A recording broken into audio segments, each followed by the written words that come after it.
Oke, selamat datang lagi. Kali ini kita bakal bahas sesuatu yang, lumayan provokatif ya. Kita akan bedah hubungan antara negara, kebijakan-kebijakannya, dan nasib jutaan orang yang sebenarnya udah kerja keras, tapi kok ya tetap aja miskin?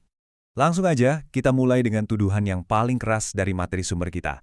Ini kan kalimat yang gila, bisa dibilang berbahaya secara politik. Tapi tunggu dulu, apa sih maksud sebenarnya di balik tuduhan seberat ini? Tentu aja, tuduhan kayak gini nggak bisa kita telan mentah-mentah kan? Jadi, dalam pembahasan kali ini, kita coba deh investigasi apa sih makna di baliknya. Kita akan bongkar lapis demi lapis argumennya buat ngerti gimana sebuah sistem bisa dianggap membunuh tanpa perlu angkat senjata. Oke, kita masuk ke bagian pertama. Dan ini penting banget nih, buat dipahami dari awal. Kita nggak lagi ngomongin kekerasan fisik. Konsep yang mau diangkat di sini itu jauh lebih halus, lebih sistemik, dan seringkali nggak kelihatan sama sekali. Nah, ini dia jantung dari argumennya. Konsep yang disebut kekerasan struktural. Jadi, ini adalah cara kita melihat gimana sebuah sistem, lewat aturan, ekonomi, dan politiknya, bisa menciptakan kondisi yang bikin orang jadi susah hidup. Harapan hidupnya jadi lebih pendek, dan kesempatannya buat hidup layak jadi terbatas banget. Coba deh lihat perbandingan ini menarik banget. Kalau pembunuhan fisik itu kan jelas ya, ada pelakunya, kelihatan langsung, kejadiannya cepat. Nah, kekerasan struktural ini kebalikannya. Nggak langsung, pelakunya itu ya sistem itu sendiri, jadi susah nunjuk satu orang. Dan dampaknya itu pelan-pelan, tersembunyi, makanya seringkali nggak kita sadari sebagai sebuah kekerasan. Jadi kalau pelakunya itu sistem, senjatanya apa dong? Ya ini, kebijakan. Coba lihat daftarnya. Upah yang nggak seberapa, biaya kesehatan sama pendidikan yang bikin pusing, birokrasi bansos yang ribet, atau aturan yang lebih mihak investasi daripada perlindungan pekerja. Semua ini kan keputusan kebijakan ya, tapi dampaknya nyata banget dan bisa mematikan secara perlahan. Oke, sekarang pertanyaannya siapa sih korban utamanya? Siapa yang paling kena dampak dari kekerasan struktural ini? Mereka adalah kelompok yang sering kita lihat, tapi mungkin jarang kita pahami. Para working poor atau pekerja miskin. Definisinya mungkin kedengaran simpel ya, tapi coba deh renungin. Mereka ini orang-orang yang udah ikut aturan main, kerja penuh waktu, mungkin lembur juga. Tapi penghasilannya tetap aja nggak cukup buat memenuhi kebutuhan dasar. Ini kan paradoks yang aneh sekaligus menyakitkan di sistem ekonomi kita. Dan ini tuh bukan cuma soal angka di atas kertas loh. Ini realitas sehari-hari jutaan orang. Kebayangkan, kerja tanpa ada jaminan apa-apa, kalau sakit atau ada masalah ya tanggung sendiri. Dan hidup terus-terusan dihantui rasa cemas soal uang. Ini kondisi di mana kerja keras itu bukan lagi jalan keluar, tapi malah jadi kayak jebakan. Dan mungkin ini bagian yang paling nyesek ya. Dampak paling gedenya itu justru ke psikologis. Sebelum fisik mereka nyerah, yang mati duluan itu harapannya, cita-citanya, kepercayaannya kalau masa depan bisa lebih baik.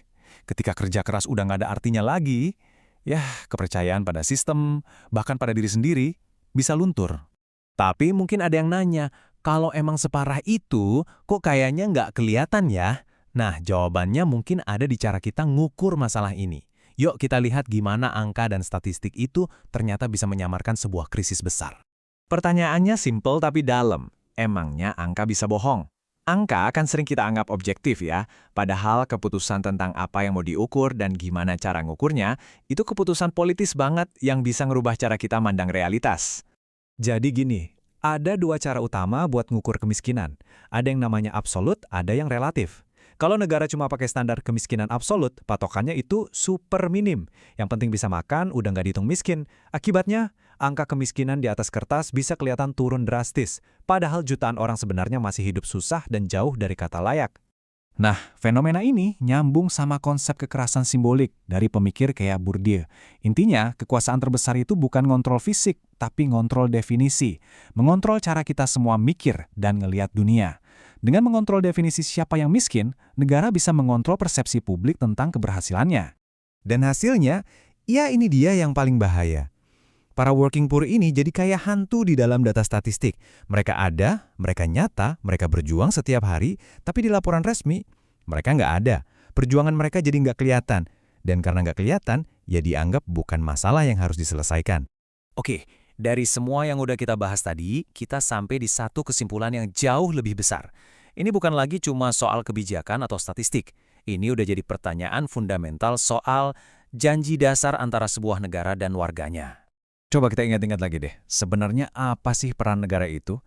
Idealnya kan, ya ini, jadi pelindung, jadi penyeimbang, memastikan ada keadilan, ngasih kesempatan buat semua, dan yang paling penting, melindungi warganya yang paling lemah. Nah, pernyataan ini adalah puncaknya. Kontrak sosial itu kan perjanjian tak tertulis. Kita sebagai warga, kerja, bayar pajak, ikut aturan, dan negara sebagai gantinya ngasih perlindungan dan kesempatan. Kalau ternyata kerja keras itu cuma berujung jadi jebakan kemiskinan, ya berarti fondasi dari perjanjian itu udah retak. Dan sebagai penutup, saya mau tinggalin kalian dengan satu pertanyaan dari materi sumber kita. Ini pertanyaan buat kita semua renungkan. Sebenarnya, di titik mana kita berhenti ngelihat kemiskinan sebagai salah individu dan mulai berani bilang, ini bukan lagi nasib, ini ketidakadilan sistemik. Coba direnungkan.